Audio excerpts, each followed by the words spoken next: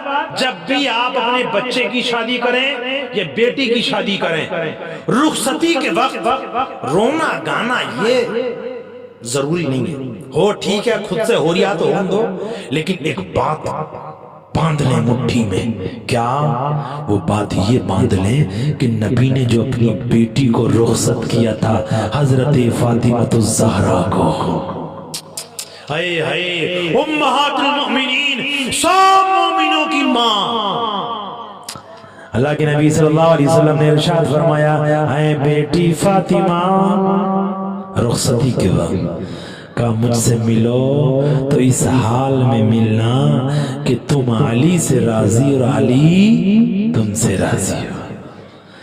گویا پیغام میرے نبی نے محبتوں کا دیا، کچھ بھی ہو شام میں سوئیں تو معاف کر کے سویا کریں، تو خطا کی بات ہی نہیں بڑھے گی آگے۔ اس لیے اپنے بچوں کی بارات لے کر کے جائیں تو بیٹے سے کہیں بیٹے یہ بیٹی دوسرے گھر کی ہے، اس بیٹی کو تو اپنے گھر لایا ہے، اے میرے بیٹے اس کو راضی رکھنا، خوش رکھنا، اس کو خوش رکھنا۔ تو خوش رکھنے کا طریقہ یہ نہیں ہے کہ پکچر ہال میں لے جائے اس کو یا بیوٹی پارلر میں لے جائے اس کو، سمجھ گئے؟ اس لیے خوش کرنے کا مطلب یہ ہے اس کو مال و دولت کے تانے، جھوٹے سیدھے الزام، ادھر ادھر کی باتیں لگا کر اس کے دل کو ایذا نہ پہنچائی جائیں، بلکہ اس کے دل کو رکھا جائے۔ اللہ ہم سب کی حاضری کو قبول فرمائے۔